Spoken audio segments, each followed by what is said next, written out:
Good morning. Y buenos días. First of all, I want to say a big thank you to my mom. I bet there are a lot of y'all that may have come here to see her instead of me. You know, my mom grew up on this west side of San Antonio, and she got involved in politics a long time ago because she wanted to improve her community here on the west side to make sure that folks had basic things like streets and drainage. And so she got active back then in the Young Democrats, and then she ran when she was 23 years old with this slate called the Committee for Barrio Betterment. And their slogan was, "Give government back to the people."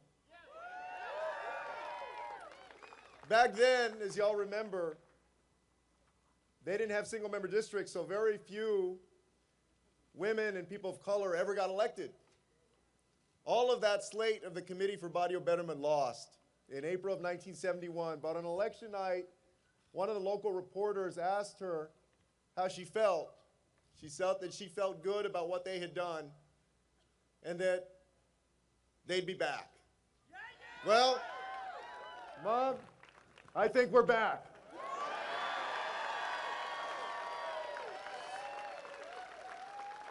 You know, so many journeys for me and for my family have started right here. And today we begin another one. In this journey, I am so lucky to have an incredible partner in my wife, Erica. And a wonderful inspiration in our daughter, who many of y'all know, Karina. And in our little one, Christian. So I want to thank each and every one of you as well for being here today and joining us. What a great crowd we got out here.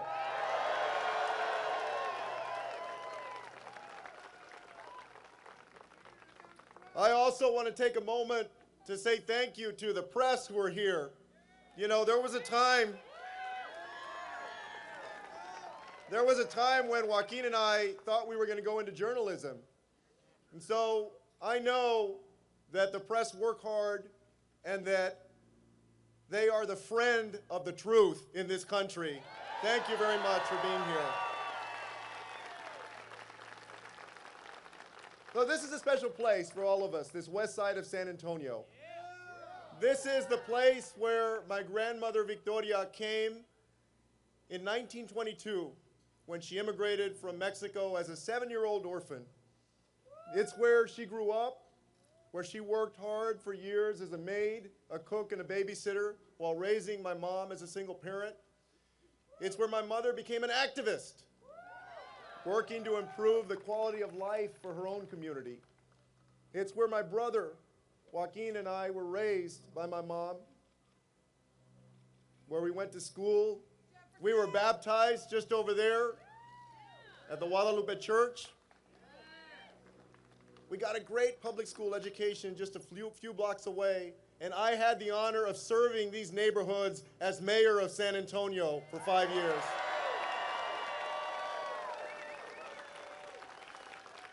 You know, this morning, I rode the number 68 bus with my brother down Guadalupe Street, like we did so many times when we were kids. Only this time, I brought my daughter Karina with me. That was the same route that we used to take with my mother to get to school or to go to her work during the summer. I want you all to look around this neighborhood.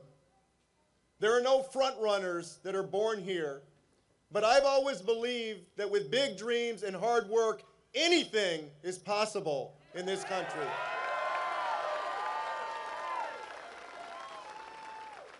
This community is a community like so many others across the nation, a community of good people, of humble people, people who go to work early and stay late, oftentimes at more than one job, so they can provide for their family. When they go to bed at night, they say hopeful prayers. They want their children to do well. They want good health. They want the dignity that comes from a good job and the peace of mind that comes from being able to retire on their own terms. This is a community built by immigrants. Families from Mexico, but also families from Germany and from other countries. It's a community also built by Native Americans.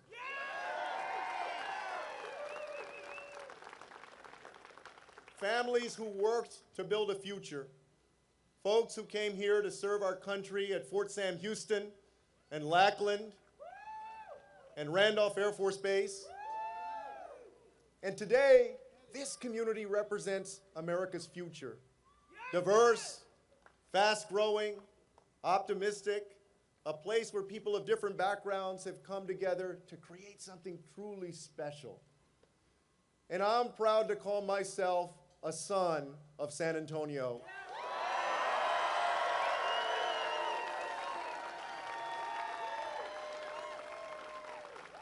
You know, 6 years ago, I had the honor of standing before the Democratic National Convention. I said then that the American dream is not a sprint or even a marathon, but a relay. My story wouldn't be possible without the strong women who came before me and passed me the baton. Because of their hard work, I have the opportunity to stand in front of you today. My family story wouldn't be possible without a country that challenged itself to live up to the promise of America. That was the point of the American dream. It wasn't supposed to be just a dream. America was a place where dreams could become real. But the thing is that right now, the relay isn't working. Today, we're falling backwards instead of moving forward. And the opportunities that made America the America that we love, those opportunities are reaching fewer and fewer people. Today, we're at risk of dropping that baton. And that's why we're all here this morning, because we're going to make sure that the promise of America is available to everyone in this 21st century.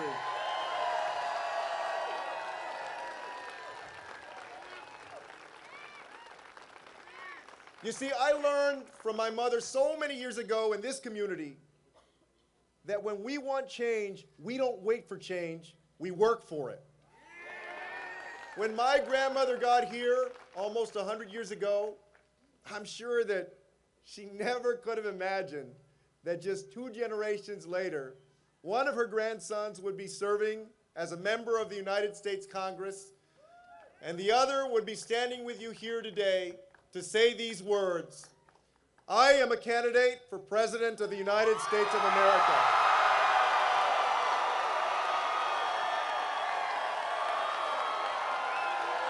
Thank you.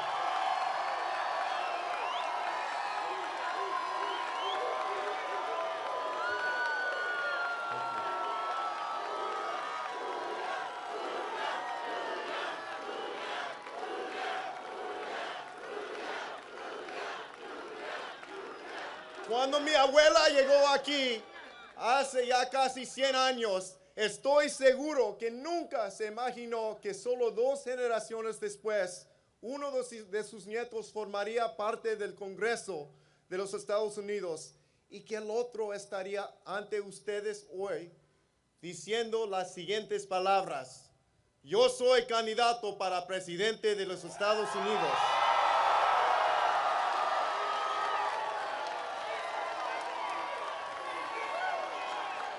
I'm running for president because it's time for new leadership, because it's time for new energy, and it's time for a new commitment to make sure that the opportunities that I've had are available to every American. In the years to come, we must go forward as one nation, working toward one destiny, and that destiny is to be the smartest, the healthiest, the fairest, and the most prosperous nation on earth.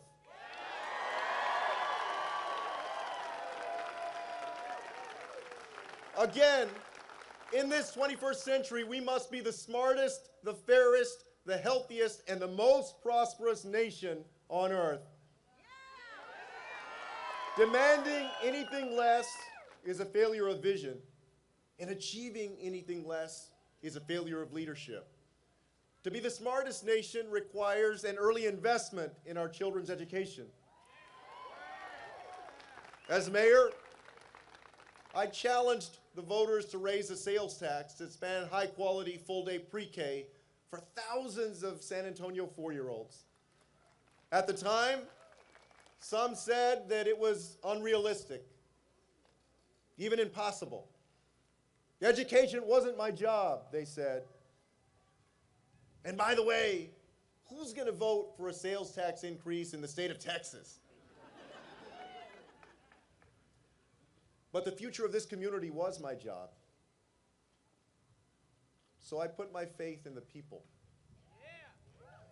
We called our initiative Pre-K for SA.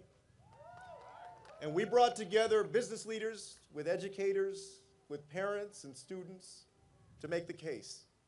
And in November of 2012, the voters of this city said, yes, we believe in investing in early childhood education. So that next fall, I found myself standing outside a Pre-K for SA Early Childhood Center as the first group of young students arrived for their very first day of school. They had their little backpacks on. A lot of them were excited. Some of them were crying. Truth be told, more of the parents were crying than the students. Sure, there were some tears of sadness of seeing their little ones walking into school for the first time. But there were also tears of joy. The joy of knowing that a great pre-kindergarten education was the first step on the road to a brighter future. Yeah! Today, we live in a world in which brain power is the new currency of success. Yeah! If we want to compete, and we better, we need everybody's talent. We don't have a single person to waste. Everybody counts in this country. Here in San Antonio, I made Pre-K for SA happen. As president, I'll make Pre-K for the USA happen.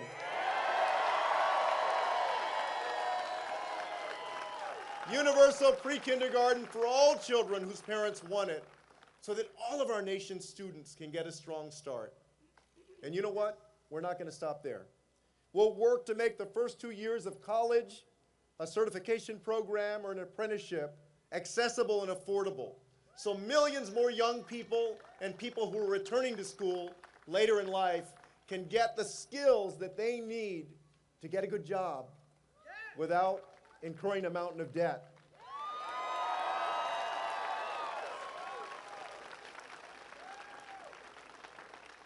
Now, to be the healthiest nation, we need a better healthcare system in this country. Not a healthcare system that bends to the will of big pharma or the big insurers, but a healthcare system that's built for the people who actually need healthcare. For as long as I knew her, my grandmother was diabetic, like many folks in this community. As she grew older and her condition got worse, she needed more and more treatment. Thank God Medicare was there for her. Medicare should be there for everybody in this country. It's time for Medicare for all, universal health care for every single American.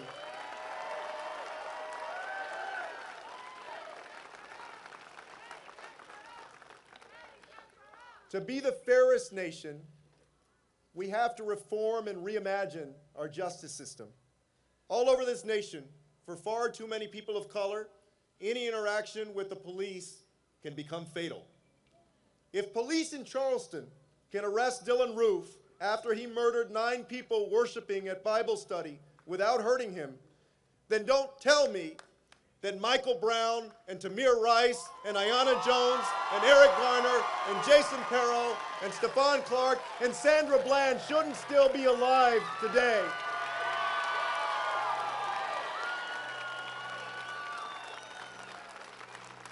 We're going to keep saying their names and those of too many others just like them who are victims of state violence.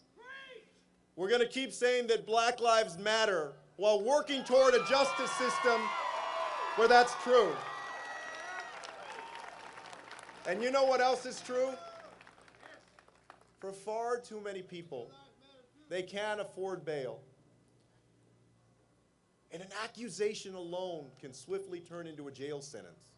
In our country, innocent until proven guilty shouldn't just be reserved for the wealthy few who can afford high-priced defense lawyers. Innocent until proven guilty should apply to every single American in this country.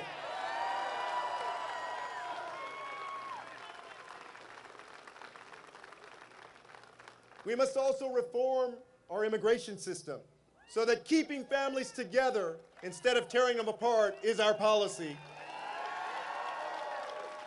Just a couple of days ago, President Trump visited McAllen, Texas, just south of here.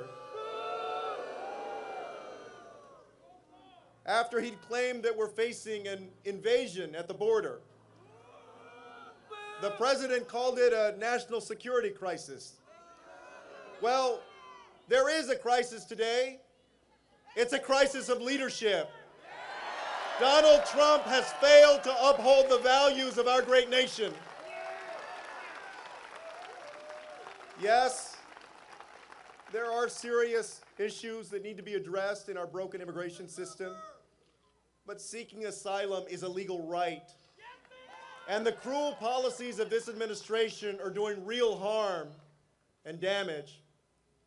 One of the things that I remember most about my grandmother is how she would talk to Joaquin and me about how she came to this country as a child separated from her dying mother. Even as a 70-year-old woman, when she remembered those moments, she would cry like the 7-year-old girl she was when it happened, because she never had a chance to say goodbye to her mom. Yeah, we have to have border security, but there's a smart and a humane way to do it. And there is no way in hell that caging babies is a smart or a good or a right way to do it.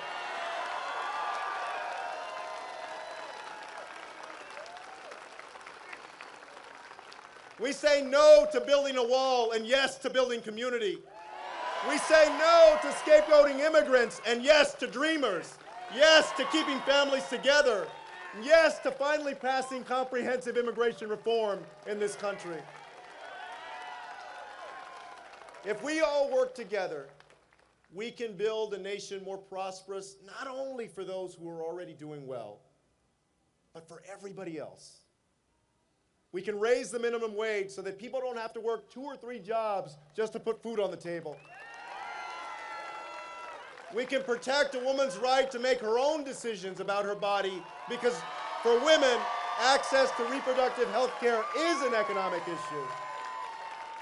We can protect the right of workers to organize in an economy that is quickly changing and leaving too many workers behind. And we can protect people from discrimination no matter who they love or how they identify. And we'll work to make sure every American has a safe, decent, and affordable place to live in this country. You know, as housing secretary, I visited 100 different communities, big and small, all across our nation.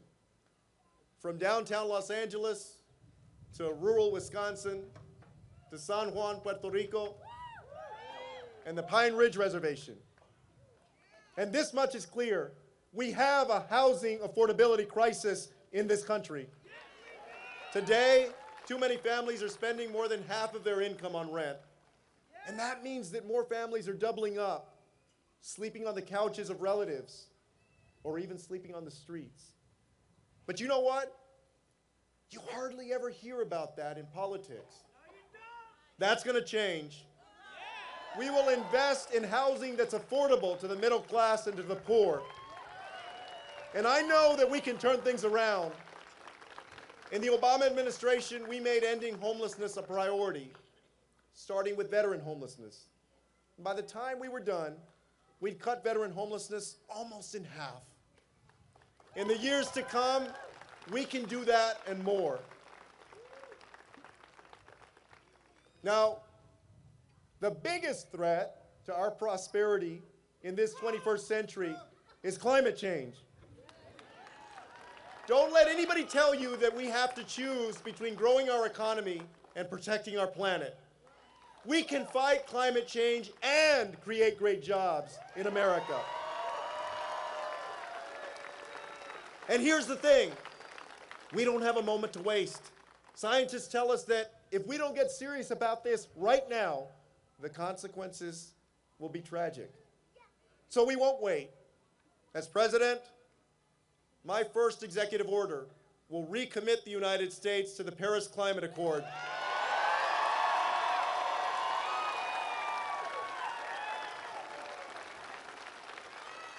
We're going to say no to subsidizing big oil and say yes to passing a Green New Deal. So those are just some of the ways that we're going to become the smartest, the healthiest, the fairest, and the most prosperous nation on earth. It is a blueprint for 21st century opportunity. And so you know that this is always about you. I won't be accepting a dime of PAC money in this campaign. And as president, we'll work to overturn Citizens United, to get big money out of politics.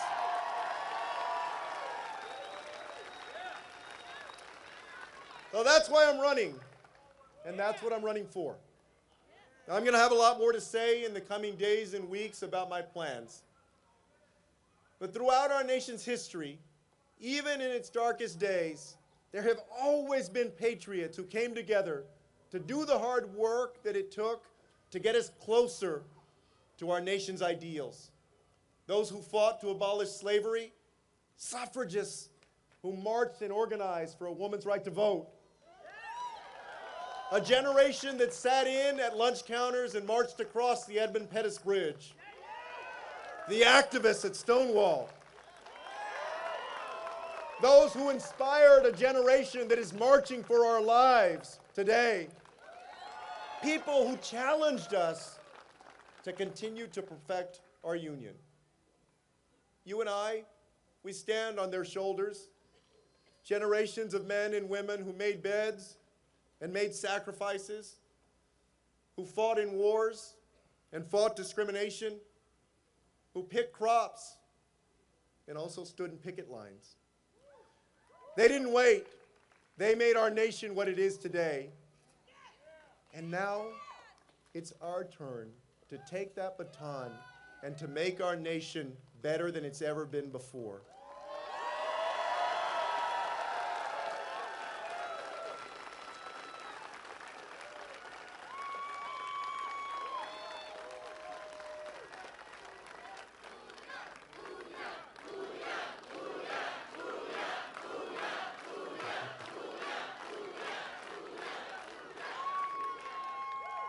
To my fellow Americans, from Texas to Washington State, to New England, to Florida, to California and Illinois, to Iowa, and to our fellow Americans in Puerto Rico, I'm asking you to join me. You give me your support, and I give you my word. I will spend every day working hard to make sure that you can get a good job, that you can find a decent place to live, that you can have good health care when you get sick, and that your children and grandchildren can reach their dreams, no matter who you are or where you come from. We have always been at our best when we're united by something bigger. And in this journey, in the days to come, together we will show that hope can be bigger than fear, that light can be bigger than darkness, and that truth can be bigger than lies. And as long as we work for it, tomorrow will always be better than today. So let's go work. ¡Vámonos!